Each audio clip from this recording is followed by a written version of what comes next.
Hi, everyone. Hey, thank you all for coming. My name is Mike Dolan. I'm a partner here at Polsinelli. Just wanted to take a minute to thank you all for coming and to welcome you to the firm. Just a quick word about us. Polsinelli is a national full-service law firm. We do everything from IP, tech transactions, litigation, bankruptcy, real estate, healthcare, you name it, we do it. I myself am in the M&A transactions group. So when you all are ready to sell your business, give me a call and I'll help out. Thanks all. Hi, I'm Scott Shrake, AVP for Strategy at Colorado State University, and also one of the sponsors of Denver Startup Week. CSU Spur is you guys hear from this? Okay, perfect. Really excited to intro this panel. Just a little bit about CSU. So Colorado State is the university, or is the state's land grant. The entire state of Colorado is our campus, which we provide free entrepreneurship programming to anyone and everyone. So if you want to check out innovate.colostate.edu, our zero barriers approach to entrepreneurship is there for you. Happy to distribute in ways that we can. Also, we have a proud tradition of supporting founders and providing them with training, development, connections, and resources they need to achieve their viability maturity. Check out CSU Spur, our new facility just down the street. It's awesome. Food, water, health intersection there. It's pretty cool. And finally, would love to turn it over to my CU colleague. I don't know if there was something that happened this weekend. I don't remember. I was there. I just don't remember how it played out. But I have the last picture I have on my phone said like 28 something. So with that spirit in mind, have an amazing session for you here. Happy to pass it over to Scott Ford, co-founder and partner at Zigzag and former COO Techstars, who will lead the session. I don't, but we're coming. And if this isn't awkward enough, I'm wearing my Oregon tennis shoes tonight because I also have a son who goes to the University of Oregon. He made some bad choices early in life, and I'm paying for it literally and figuratively right now. So I'm excited to be here. I know this is the first session after lunch, and so don't let that food digest because this is going to be exciting. It's going to be provocative. It's going to be pithy. It's going to be fun. They've all promised me they're going to say crazy things to keep us all engaged. So what we want to talk about is entrepreneurship, early stage entrepreneurship, and what it means to surround yourself with people to help you. Entrepreneurship used to be kind of a solo event. You just kind of went out and did it yourself, but we have this unique ecosystem here in Colorado that it's what Ben has. At Techstars we had this give first mentality where you can go up and you can ask anyone anything, and they're willing to help you. Like they will freely give their time. And it's really amazing that we have it. Like we were talking last week, it's like it's in the water in Colorado, this give first mentality. So I'm super excited to be here. And what we wanted to do was bring someone from kind of each stage of the ecosystem. So we have the investor board member, we have the startup, we have the fractional executive, and we have the mentor all here. And so you'll be able to hear from all of these different groups that play a pivotal role in ecosystem building here in Colorado. And the one thing that I'd say about this is, we as entrepreneurs and mentors, we start the flywheel spinning, and that's what we do is we get it going, but we also have to protect it. And so when I say we have to protect it, it isn't give first doesn't mean take. It means think of it as like a bank. You have to make some deposits before you can make some withdrawals. And so that's what we're doing. We're making a deposit here with all of you, sharing our knowledge with you. And in the future, we may come to you and say, hey, we need your help, and we'll expect you to reciprocate. So with that, I've already been introduced as Scott, but I will pass it on down. We'll have all the panelists introduce themselves, and then we'll kind of kick off with some good Q&A. Hi, I'm told this is the quiet one. Is this working? Okay. Mark Hopkins, founder of a private equity firm called Rallyday Partners in Cherry Creek.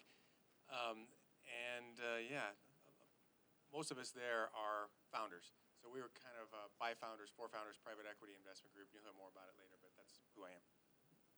Hi, I'm Amanda. I'm the CEO of AppIt Ventures. We do custom apps, so mobile and web. We're best known for our work on the My Colorado app, if you guys have used that. So that's my company. And Amanda, you just recently won an award. Is that correct? Would you like to share? So we're women-owned. AppIt is. We're the second-rated women-owned app developer in the world now. So,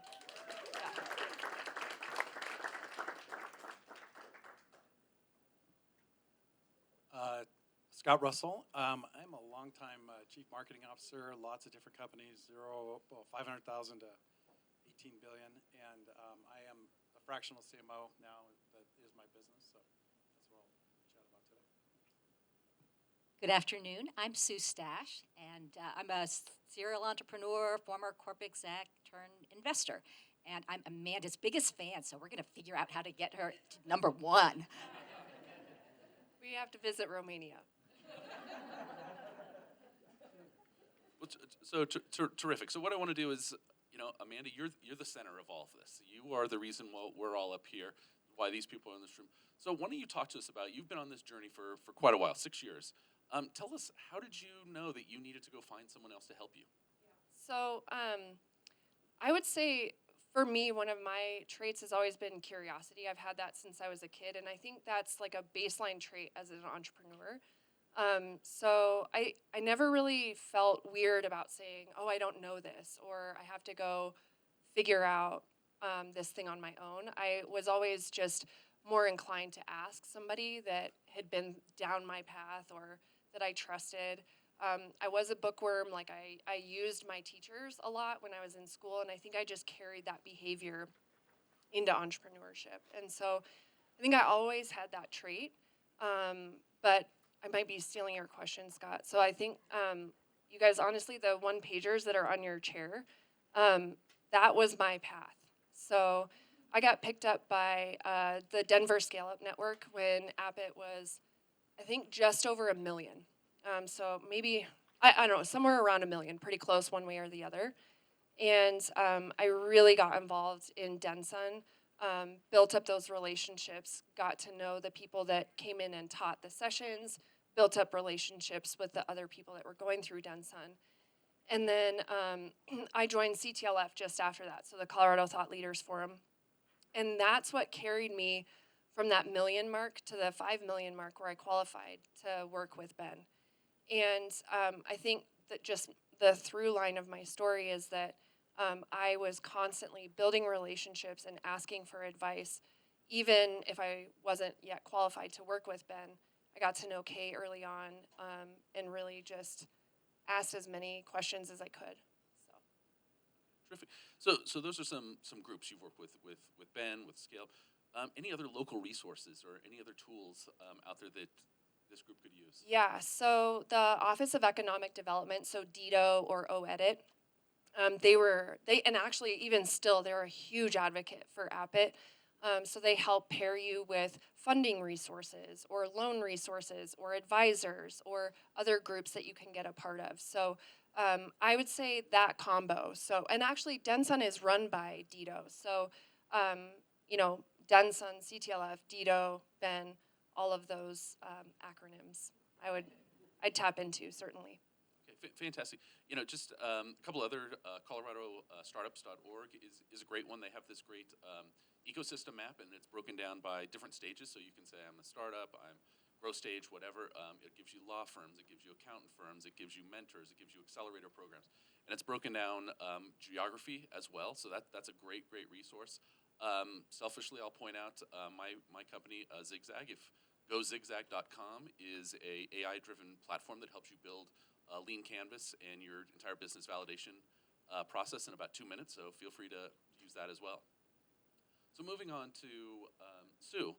So Sue, you were the veteran here.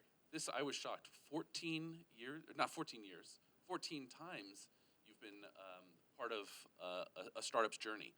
Can you share a little bit about that with us? Yeah, I've been around since we started the Blackstone Entrepreneurs Network, I guess Ben officially now. And yeah, it's my favorite give back.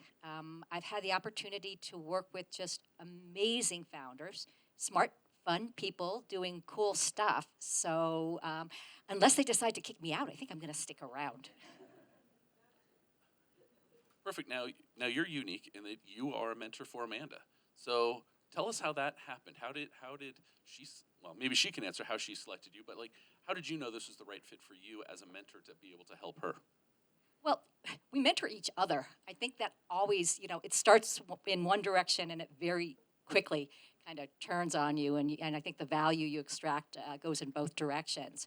But yeah, I'm not sure why we wound up together, other than I knew what you do, having used folks like you guys before. And so there was a little bit of been there, done that. Yeah, so when Ben first brings you into their ecosystem, they'll give you a list of advisors. And actually, Sue and Scott were both my advisors. And I picked Sue because she had done what I was trying to do. And she had done it before it was cool and before we had all of the resources available to us. And so I think that's probably, speaking of pithy, like probably my pithy quote I would have is find the person that's walked your path and ask them all the questions. Because in entrepreneurship, I think reinventing the wheel is really celebrated, but there are certain parts of the wheel that you really don't have to reinvent, right? So a round wheel works better than a square wheel, even if you think a square would be the most perfect thing in the world. There are people that have done it and know the things to avoid. And I would say the pitfalls that I ran into at AppIt were when I got too, like I would hold on too tight to a certain idea, and I would risk the business. Like I would put the business at risk for, I don't know if it was ego or like just the idea. And Sue and Scott both really helped break that kind of grip open because they'd walked that path. And Sue especially has really given me a ton of valuable guidance for our particular industry. So that's why it was important that I got to work with her. Mark, you had something to add? Yeah, I actually couldn't agree more with Amanda. I wanted to congratulate everybody that's in this room because you have walked a really hard road. It's really hard to do what you've done, or some of you are on the precipice looking over the edge saying, do I really want to do this? And I would say you all are gosh darn independents. And part of that independence, and the lesson there, I think, that's interesting to what you just said, Amanda, is what got you here won't necessarily get you there. So being an independent is awesome in terms of making that leap, figuring out what you want to do, how you want to do it, getting people to follow you, all of that stuff. But if you continue that in terms of trying to figure out where you want to go from here, and you go and you reinvent the wheel, it's not efficient, it doesn't scale, and the world is so competitive now. It's never been easier to start a company, but it's also never been more competitive. So you better go as fast and hard as you can. And part of that going fast and hard is not reinventing the wheel, having people to help you on that journey. And yeah, I just wanted to reinforce that. Yeah, and I'll reinforce your reinforcement. In real life, like, I left Techstars last year, and I'm building this new company and this new business. And what I found a few months ago is, like, we were too busy looking at our shoes. We weren't looking up and seeing the horizon. And we said, we need to do this. We can't just be building all the time. We have to know where we're going. And so our team got together. My team, we're all remote. We're in three different countries, 3 different time zones. And so we had to all figure out a way to get together. And I brought in an outside facilitator. There's only 3 of us, but I wanted a 4th person there to come help us.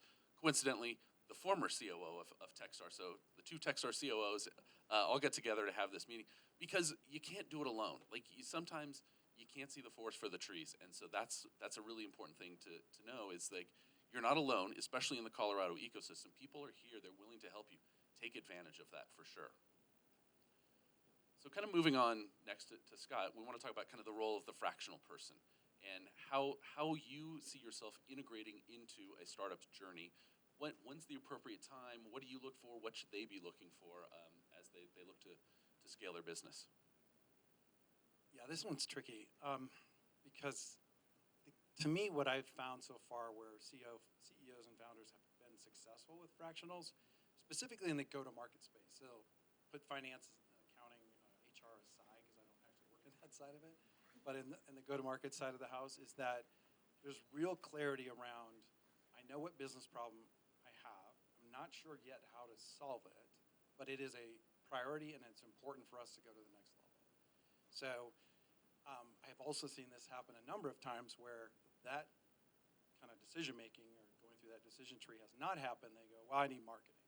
So then we get in there and we have a conversation, and at the end of the day, it's not, well, it's marketing, but it's on the B2B side, and and then you just start going down this rabbit hole, and they're like, well, no, that's not what I meant. And I go, yeah, I know, because it's actually probably more on the sales side of the house and lead generation or whatever it is. So I think the biggest takeaway from me so far in this journey over the last few years has been being really clear on the business problem that you have.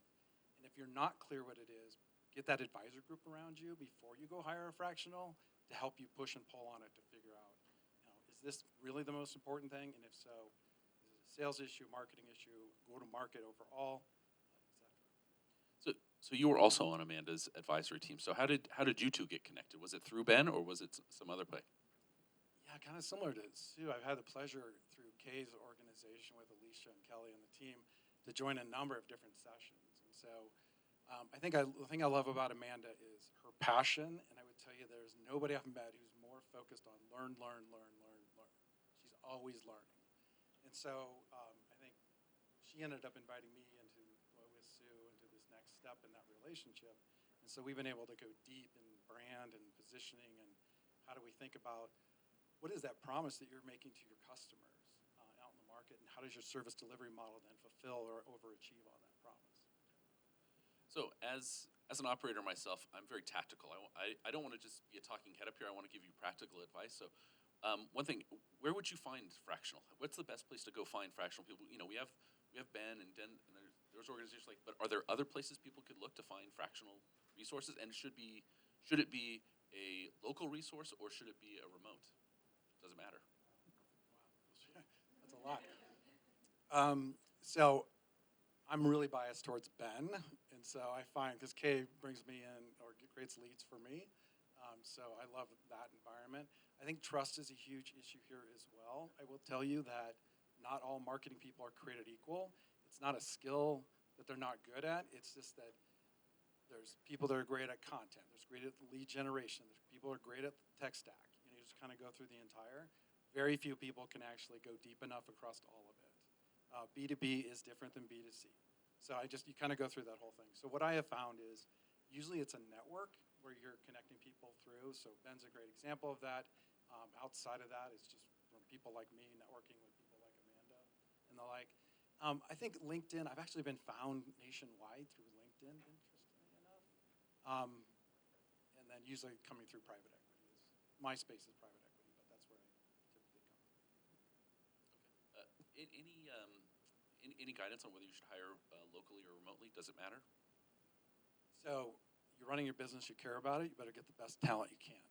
So I think there's so much talent here in Colorado, so I'd be a bias towards if you're here in Colorado, try to find it locally. But again, if not every marketing person, salesperson, et cetera, is created equal, I'm more interested in those folks who can really understand the challenge that you have. They've been there, they've done it, and they can help you shortcut. Because the value of Fractional is you're getting somebody potentially like me, or hopefully a lot better, who has a ton of experience, who's going to shortcut the process for you.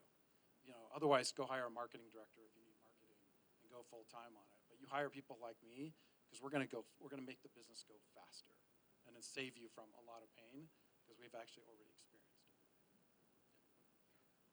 Yeah, at some point, Kay reminded me that I talked about something called the tip of the spear, and she said, "Would you talk about that today?" And it really You're stealing dovetails my questions. with what Scott said. Well, Let's throw it to Mark now. let's just get it. My question. Tell us about the tip of the spear, Mark.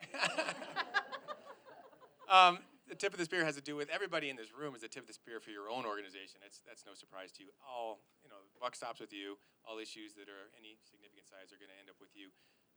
But there's going to be, of course, this long tail of issues that nobody can be an expert in. And so it's helpful to have a second tip of the spear, and that's somebody like Sue who can be an advisor and be that first stop where, first of all, you kind of have to have two things in an advisor, in my opinion. Somebody who knows a lot of stuff and knows a lot of people and is somebody that you aren't afraid to look dumb in front of. So for some of you, you might be fortunate enough to have a parent that you could say anything in front of. Well, we're the next best thing in terms of being able to never start a sentence with this may be a dumb question, but like, no, there is no such thing. You want somebody that you can just say, I've never heard of this freaking acronym. What is this? And apparently I need to know about it. And how am I going to get smart about it? So you've got two kind of networks of advisors to draw on, and that's yours. And if everybody doesn't already have a spreadsheet, with everybody you meet, write them down and note what they're expert at, because you'll forget it. I forget it within minutes, if not hours. And then you've got the same one that Sue and Scott and other advisors have here, and they've got their own Rolodex, and theirs is a lot bigger than yours. And so when you run into a wall, it's like, okay, I'm going to admit to Sue that I have no idea what this is, and she's going to educate me. And then I'm going to admit to Sue that I have no idea where to turn for help, and she's going to help you with that too. So I think she's your tip of the spear. I would add one more thing, and that is that when you find a good mentor, advisor, whatever you want to call it, there's someone who's made a lot of mistakes and isn't afraid to share the dumb stuff they did. And I find the mentors I've worked with too through my career, and they say, "Oh no, don't do that. I made that mistake," and they let you make your own. So I would just add that. And I think for Scott, what he did for me was, I don't know if you guys have ever had this, where if you're an entrepreneur and you're spinning on the same problem for a while and you can't figure out why. So like my style would be I'd attack head on, that wouldn't work, and then I'd come back around this side and that didn't work, and I'd come back around on this side and that didn't work. And there was a lot of, I think, just data coming at me or cognitive dissonance, or I just felt stuck on, I couldn't make a decision. And so when I reached that point, I actually asked to meet with Scott one-on-one, and he got me unstuck. This was a problem I'd been working on for over a year, and he got me unstuck in an hour. And I think that's the value of working with somebody who knows their stuff and has that experience and has gone really deep in their level of expertise. But I think to do that, you have to be self-aware in where you're stuck and why you're stuck and what you've tried to do and why it didn't work. And also humble enough to say, I am so lost. Can you help me out here? And I think that's where I got the value is I've said to other Ben entrepreneurs, I say, you get out of that relationship what you put into it, and what you put in is a lot of data. So I tried this, I tried this, I tried this. Here's what happened. This is why it didn't work. Here's where I'm stuck. That's the humility. And then the expertise, that's what I think magnifies that expertise, is it's very targeted to what you're working on and where you're stuck. So one thing I think that there's this misconception that, finding someone with Scott's talent is going to cost you a fortune. The reason you hire someone like Scott's talent is because it's fractional. You don't have to pay a full salary or anything like that. And as you heard, in 1 hour, he was able to help her solve a significant problem. And she didn't have to hire a whole team of people, hired one person. Scott, maybe you could talk a little bit about that. I imagine that's an objection you get. It's like, we don't know how we can afford you or something like that. Talk about, how does that work? Yeah, I'm not sure you can afford me.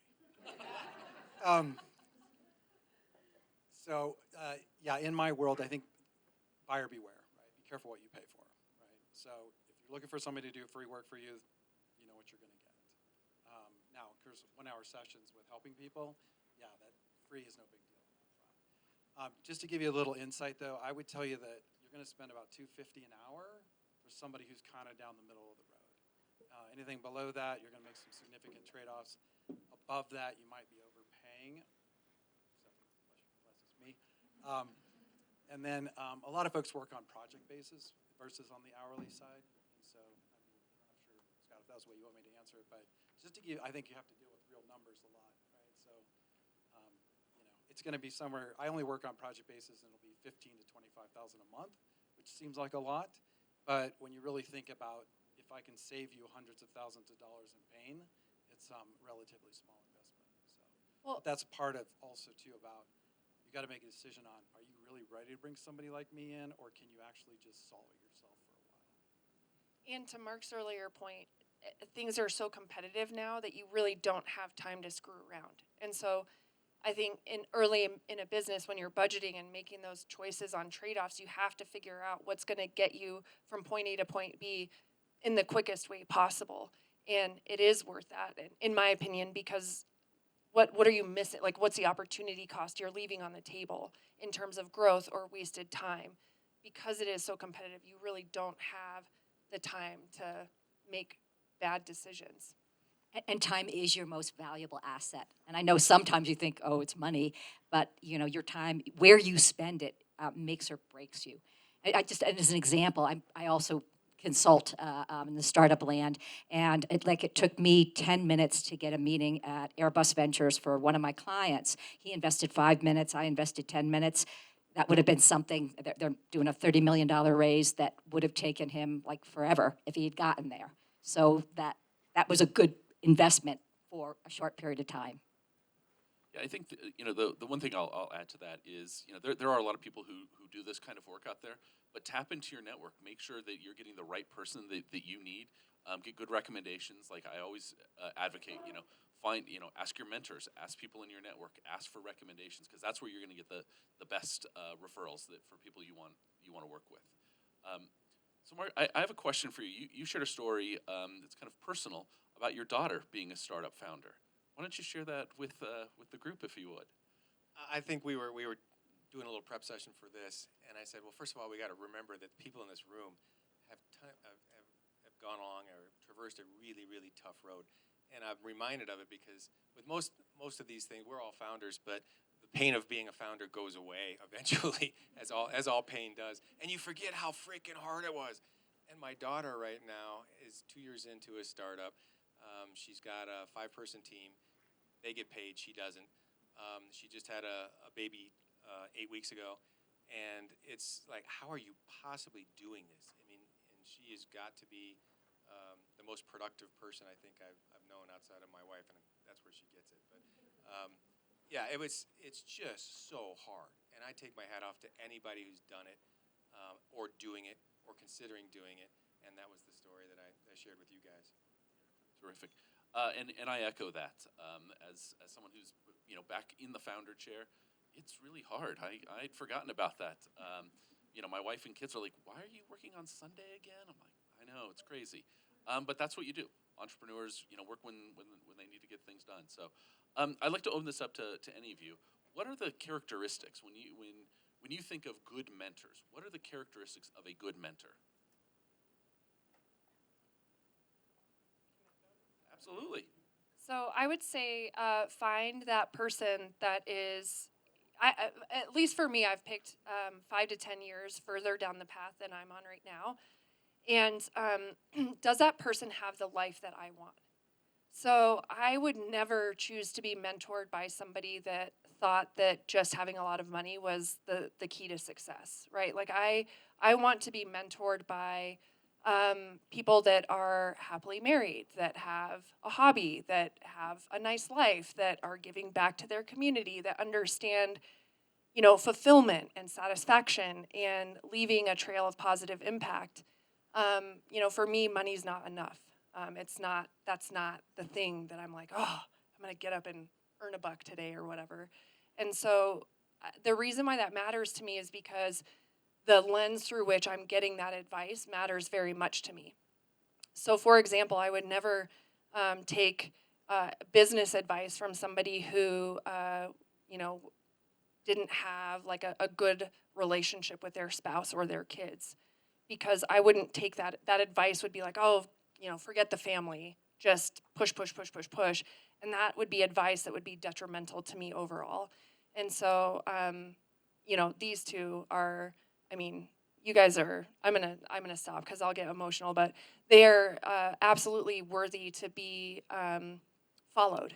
And so, holding your mentors to that level of a standard is really important. Because the advice they gave me, I didn't have to question if following that advice and running that to ground would be detrimental to the other areas of my life. 2 things. First of all, I think for me, my best mentors were brutally honest. They would do things like say, "Sue, what were you thinking?" Right? And I needed that. And I think that you don't want someone who's sugarcoating, right? You want someone who really will call you to the mat if that's what you need, but will be supportive in how they do it, and be willing to dialogue. And that and there was a second thing from what you said later. Well, maybe this may be one of them, but I think there's so many things you have to do as an entrepreneur that you don't get to choose. And it might be something you like doing, it might be something you don't like doing. Well, every time you get a chance to choose, pick something that's going to make your life better, easier, more fun. Because it should be an enjoyable process. And we have something at Rallyday when we think about the founders we're going to back. We say, does that person pass the road trip test? And if you were going to spend 8 hours in a car with somebody going to, I don't know, Lincoln, Nebraska, for whatever reason, would you go into that, embark on that going, oh my God, shoot me? Or would it be, I can't wait. I have no idea what we're going to talk about, but it is going to be so fun and so cool. So pick somebody. I think there's two things. Knowledge, of course, that's relevant to you, and somebody that you love hanging out with, because a lot of what you get to do is not so fun. That should be really fun. And you can tell these guys whether these guys pass the road trip test or not. I'm guessing they do. You know, it's not about getting answers. It's about having the conversation. In fact, you know, if you have a few mentors, you'll get input that's diametrically opposed. And at the end of the day, it's your business. You know your business better than anyone. And so it's really about going through that thought process. And so, again, I always like to tell the folks I help that, it's free advice. Use the delete key as appropriate. And you should. Again, you guys make the call. Let me use the word and I would add, because I agree with everything that was said here, is somebody who's really effective communicator, because everything you're moving into, like in my world, for a lot of people, it's new. So I'm working with a CEO right now, and this is all new territory. Brand, positioning, tech stacks, yada, yada, yada. And as I have these conversations, I am constantly reminding myself that he needs to know, in this case it's a he, that he needs to know, not to the level that I know it, but he has to understand it enough to be able to go, yeah, I get it. Because going forward, as a leader, you have to know your business. So effective communication is really important. Yeah, and I would add to that I always look for a mentor that's curious, that's going to ask me questions, that's going to look around the corner and tell me my blind spots and help me understand what those are.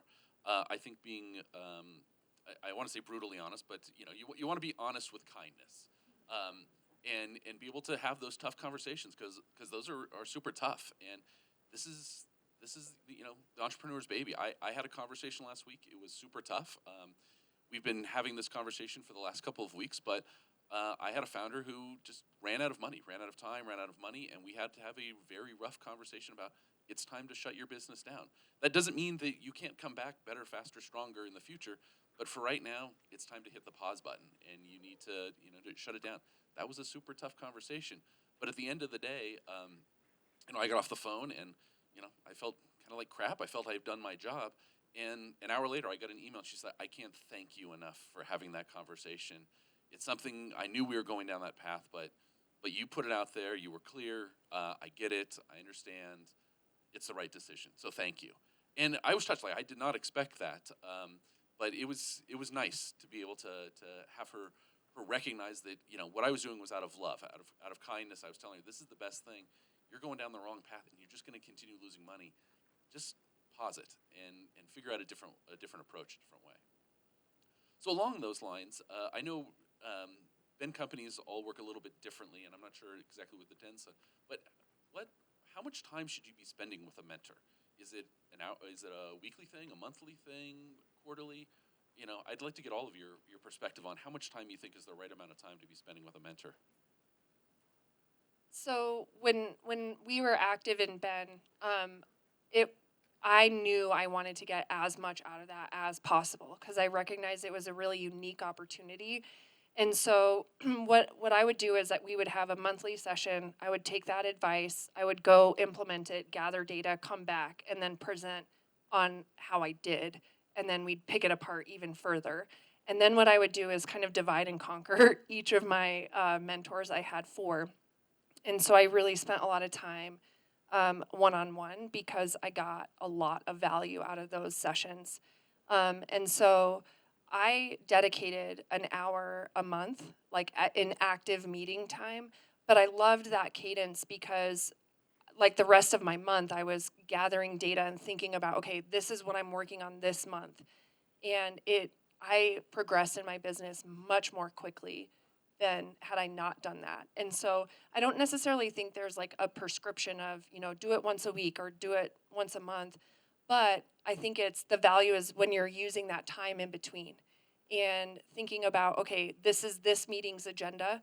And then after that meeting, capturing your to-dos, using your to-dos as the strategy for that next period, and then gathering that data on whatever action it is that you're taking, and then bringing it back for your next kind of follow-up.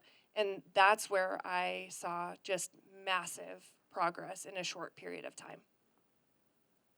I've got a non-time-based answer to that question, and that's whenever anything really cool happened or something really crappy just happened. And so whenever that happens, I mean, not only is what you're doing hard, it's also lonely, and everybody knows that. So when you get an insight or something really cool happened, or you get a meeting with somebody, you want to pick up the phone and call your mentor and have a conversation about that. Who knows where that leads, but probably somewhere interesting that you didn't even imagine. And likewise, when you get the gut punch that you get on a regular basis, who are you going to talk to? You want to pick up the phone and talk to somebody who's kind of completely up to speed with you and your business, and you can say, man, this really crappy thing happened today, and help me reframe it. I would agree too. I think it's highly variable. I mean, depending upon what you need now. I mean, the best mentorship or mentoring relationships are really driven by the CEO. It's not about wasting your time to say that you need to have a cadence. If that's the way you work, then do it that way. If you work differently, then do it differently. And the mentors I've had, I mean, some I had on speed dial, the old shoulder to cry on, right? And others it was more, I needed somebody now for a lot of hours, and then later maybe not so much. So that ability to really, do this flexibly and solve for your company, I think works best. Yeah, and the thing I would add to it is, and this would make sense given the chair I'm in, is that if you're really clear on expectations of the relationship, it tends to work a lot better. But if it starts to feel like you're trying to acquire knowledge and decisions without paying for it, then it becomes a different issue. So where I've seen a success, I think Ben does it this amazing, is that we're, depending on the track or the program we're in, it's really clear on what this relationship is and how it's structured. If you're going outside of something formal like that, I would want to make sure that we have this conversation around, yeah, I'm probably the right person to help you or I'm not, but here's the way we can set this up if you're not in a position to pay. A lot of people are going to be looking for those relationships because they potentially turn into pay for work. So it's one of those things where you really have to pay attention to this. Nothing's for free. Yeah, completely agree. What I find, I don't disagree with anything that's set up here, is depending on what stage you're at, kind of in your journey. So if you're just getting off the ground, I find that I need to meet with someone once a week. If you're later, you've got product market fit, you're starting to get revenue, it's more of an update. It could be a monthly thing. But to your point, when you have a really shitty call or you have a really good call, text. So those are the texts. We don't set up meetings or anything. We just get a text and we have a thread going back and forth on that. And so that's what we do. I have a regular cadence where we actually have a formal type meeting, but then the texts are for those yaha and oh shit moments. So in a few minutes we're going to open this up to questions, but I want to ask the panel a couple of last questions. So the first is, you're all founders, you're all entrepreneurs. What guidance would you give to the fellows, the group of entrepreneurs in this room to take away from this? I just say that, building a company is a team sport. Treat it as such. Build the right team. I would say don't automatically think that whoever you're talking to, you're burdening them by calling them. There's a lot of people like me. I met one of my partners volunteering with the Blackstone Entrepreneurs Network because I loved doing it and she loved doing it. And so, there's a lot of people out there who, especially late career, they're kind of saying, what's my calling? My calling is to help those that are coming after me, that are climbing this mountain that I just climbed. So it's a joyful interaction, not necessarily, you don't have to feel bad about engaging with somebody.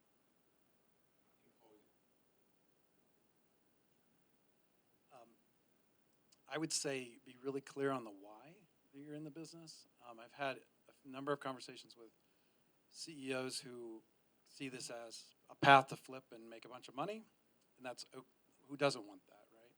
But I think if you're in the business because you're ready to dent the universe and build a great company and do all that good stuff, I think you tend to attract better talent. Those other outcomes will come as natural due course if that vision and mission is accomplished. So depending on what you put first. So you gave me that advice. And actually, Scott gave me that advice when I was in a really dark time. And I think when you get in that dark time, you're like, well, at least I can make some money off of this. And so I would say, for me at least, it's a roller coaster. And I used to roll my eyes when people would be like, "Oh, enjoy the ride," because I'm like, this ride sucks sometimes. But it is. I think I found, like in the down parts, I have discovered a strength in an inner peace. I know that sounds absolutely insane, but I have found a strength in an inner peace that I wouldn't have gotten otherwise.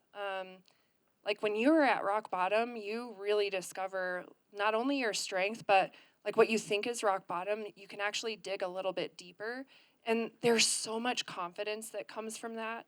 But I think the only way I was able to get through those like really rough rock bottom moments was with good people that had good energy that would either point out like, hey, you're not, that's not you, like that's not how you should be thinking about things, or you can do better, or this is another way.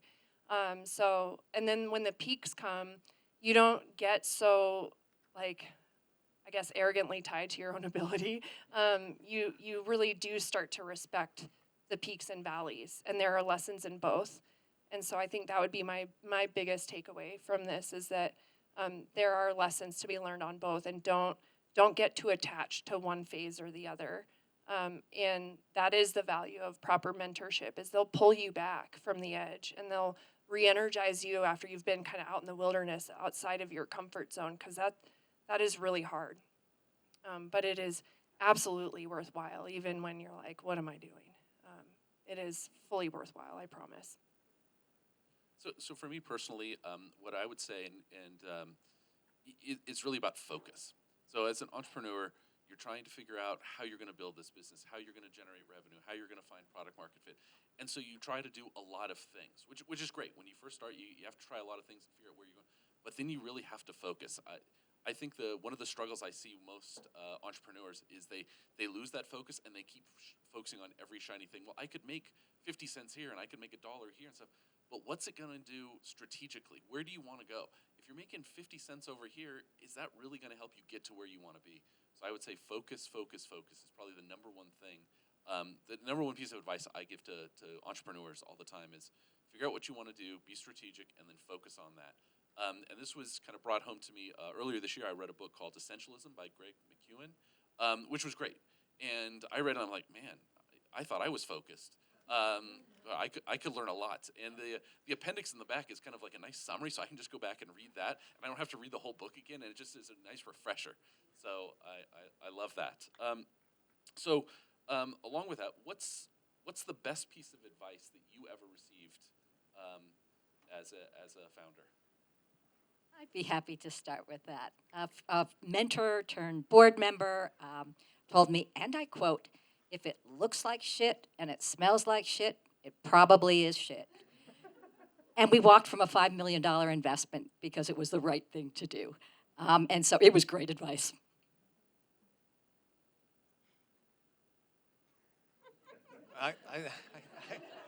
Yeah, I don't know how you top that.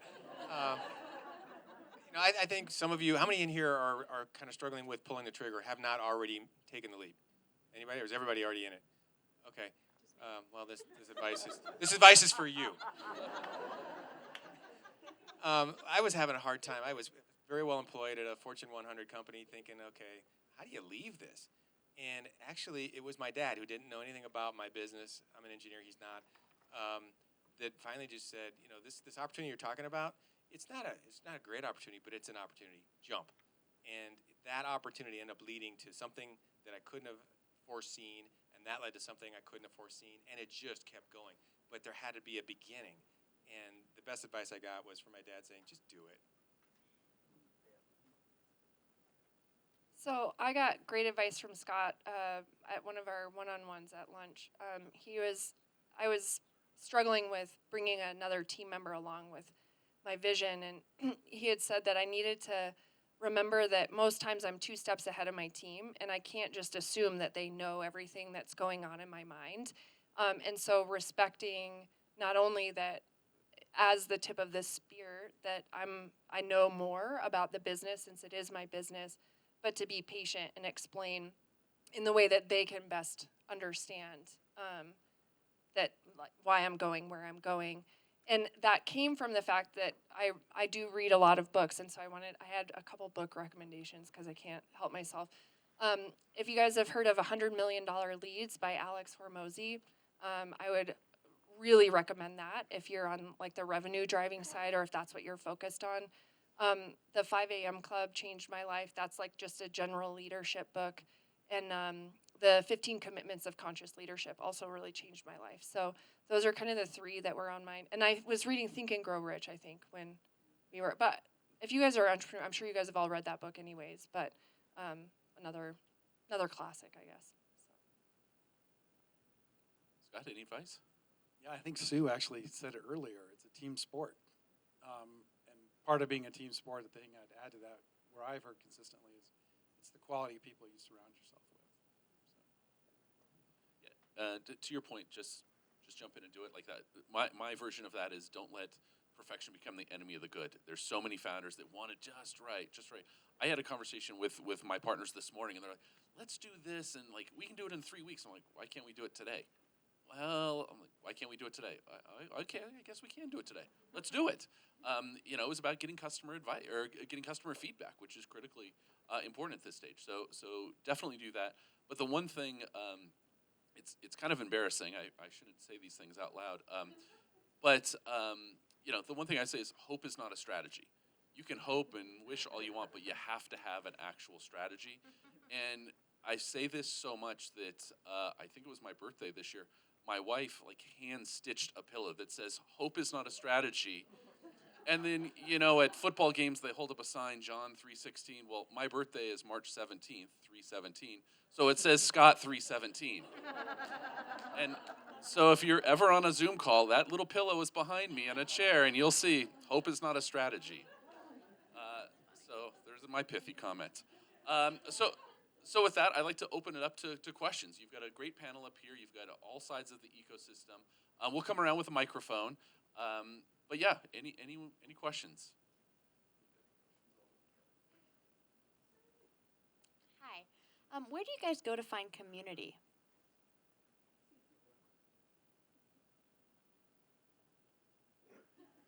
I'll answer. I love CTLF, the Colorado Thought Leaders Forum. They have awesome events. And then Ben also puts on incredible networking events as well. And so I tend to be better more like on one-on-one. So when I'm networking or at these events, I'll look for somebody that I haven't met before. I'll kind of just ask them a bunch of questions because I want to get to know them more than they know me, probably, so I'm more likely to meet with them again. And that's how I've built my community over time, is I just attend events, I meet a couple of people, I get to know them, and then build a relationship that way. But those two organizations have been phenomenal as far as high-quality networking events for me.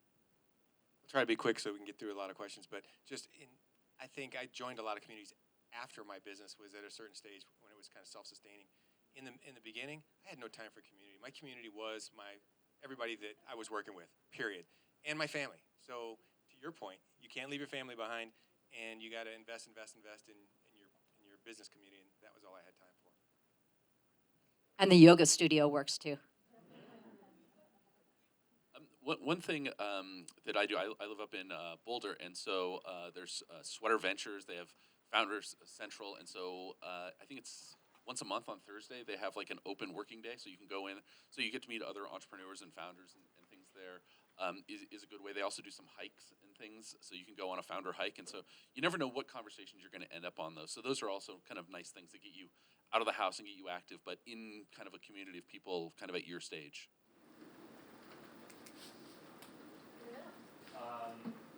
What's the overall? My name's Alex. Sorry. What's the overall acceptable social protocol to find a mentor? Because sometimes it feels intimidating a little bit because you are asking for help essentially from a person who doesn't have to give you anything. And when it's work, they're interested to be your mentor. They're very interested in you succeeding. But if it's just meal thing, you kind of don't want to overextend. You don't want to not push it. How would you like to be approached? Yeah, For me, it's really about like I just have to like you. Like you have to be genuine and personal. Like to your 8-hour car trip. Like, can we work together? And it's really for me, it's really about a genuine connection. Like, and then if I have that, then I'm like, can I actually add value? Like, I don't want to waste your time. And so I'll look at that and say, if I can add value, I'm happy to do that. We may have to structure it in a way like I can only do it once a month or something like that. So I would say just be flexible. But typically, what happens is someone will meet me at an event. They'll send me an email like, "Hey, could I talk to you for half an hour?" And we'll have that conversation and say, "This is what I'm struggling with. Would you be open to being a mentor?" And 9 times out of 10, I say yes. May I ask a follow-up? But is it like is it a straight up normal thing to ask someone to "Will you be my mentor"? Because it sounds a bit Yep. weird to me. I wouldn't use that word. It is in Colorado. It's not that way everywhere, but you can just approach people and say, "Hey, I'm looking for this and this. Do you think you can help me?" And they'll tell you if they can't, but it's totally normal here.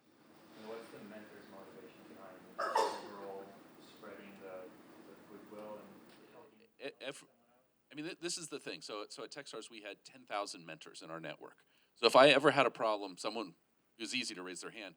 And I always said, like, why are people doing that? And they're all different. Hey, I was a founder and I didn't have a mentor. I just want to give back. Hey, I'm looking for my next job. This might be an opportunity.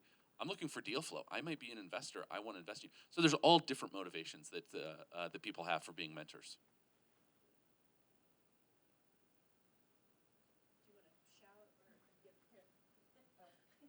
Thanks for this, by the way. What's your advice for if you find yourself in a mentor-mentee relationship that it's either run its course, it's not working out for one party or the other without burning that bridge? I'm going to defer to Sue, our expert here. 14 Yeah, I mean, times. I think I'd just have a very candid conversation, thank them, and just say that if you're looking for something else, ask them if they can help. If you don't already have that person, but they're not like forever, right? The mentorship relationship, and everyone knows that. So yeah, I just have the conversation, and again, thank them for contributions, and you don't cut the cord. You just slow it down, and eventually cut the cord. But the thing I'd add to that too is, if it's not a good fit, both parties know it, whether acknowledging it or not, and you're probably going to help the person get out of a situation anyway. So I think honesty. My thing is just like when you be deliberate when you hire and then fire fast. And I would say, adding to that, the type of mentors you need when your business is, let's say, under $1 million, and then between that 1 to 5 million, and then beyond 5 million, you need different mentors as your business evolves and changes. And mentors theoretically would know that because they've gone through that kind of path. And so if a mentee came to me and said, "Oh, hey, I mean, I've outgrown you. Can we move on?" I would be like, "Congratulations. Let me send you some flowers or something, or a cupcake, and best of luck." It's actually a celebratory thing, right? So I don't think you're really burning the bridge. I think it's just an acknowledgement that you have matured, probably due to the mentor relationship that you had. So Amanda, quick question. How are you? Good to see you. I'm curious to hear about the exit strategy and where you see yourself like 5 years out. Yeah, so actually this came from Scott. So when I was in a really, really dark moment, I think I just had like entrepreneur fatigue, right? And I think if you've played sports or if you've run or anything like that, when you're tired like that, you just focus on the finish line. And the great irony of that is when you're tired and you just switch your focus to the finish line, it ruins everything. And so it like stripped me of my energy, it stripped me of my joy, and that has like negative consequences. So Scott was saying, hey, don't focus on the exit, just focus on building a great company and the exit will take care of itself. And that was the advice I needed in that moment. And so I found in my own journey is when I shift to focus just on the exit, it ruins everything. It takes that passion and energy and it misplaces it. So generally speaking, in 5 years, I would like to be able to walk my son to elementary school. I don't know why that's such a thing, but I want to be able to do that. And I can do that and still run a thriving business. Or if an opportunity comes along, and somebody wants to buy AppIt and it works, then I'll take that. But for right now, that's the thing that's like getting me excited is I want to walk my son to elementary school, and that's it. And that's what's driving me. And then the second piece is, I think Kay really was encouraging me with this too. I want to make my employees wealthy. And I can do that by teaching them and then granting them a part of the company. So when that pays off, they're there.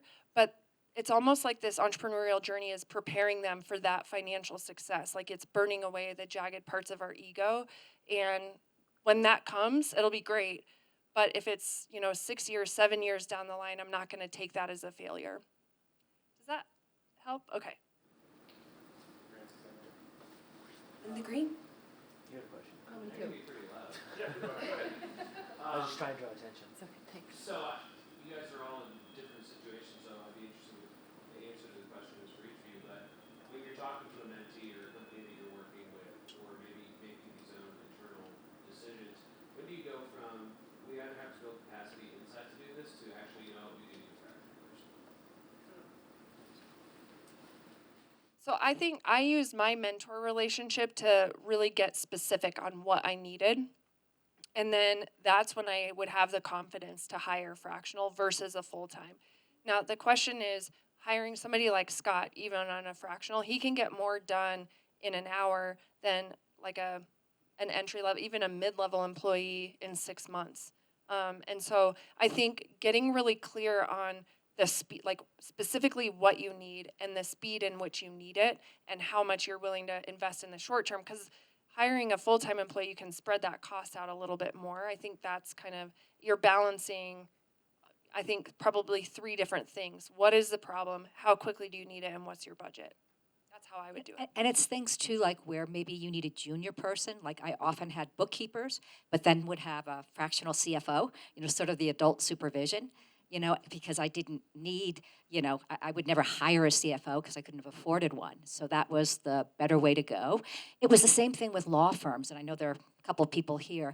I found that I could find lawyers that were cheap, that would try to do everything, or less expensive.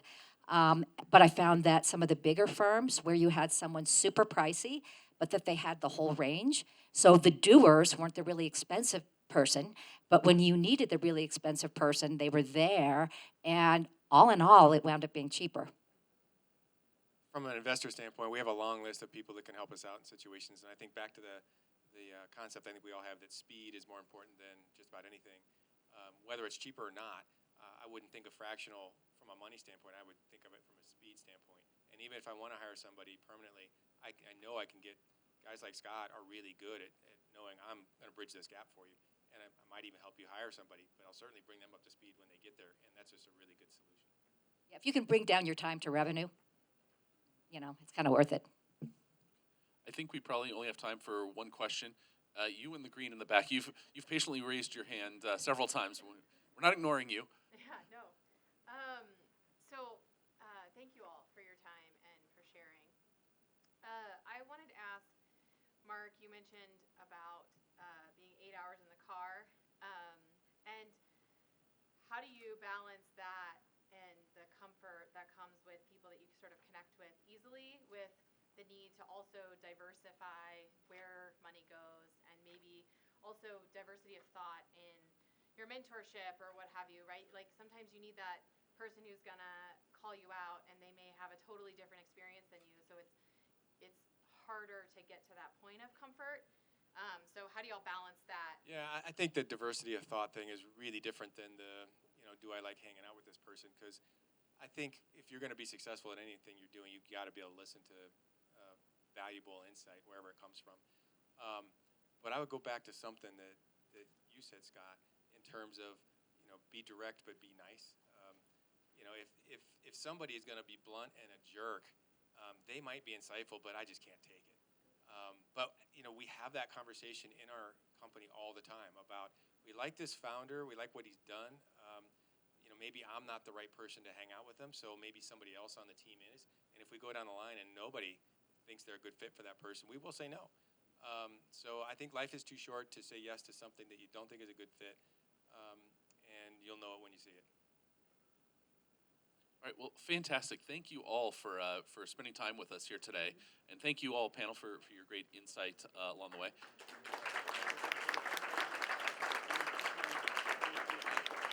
And we'll turn it over to Kay with Ben to wrap it up for us. Great. Well, thank you guys so much for joining us. A huge thank you to our panel. I just saw one of my board directors in the back, so let me just also draw attention to Betty Arkell back there. Hello, Betty.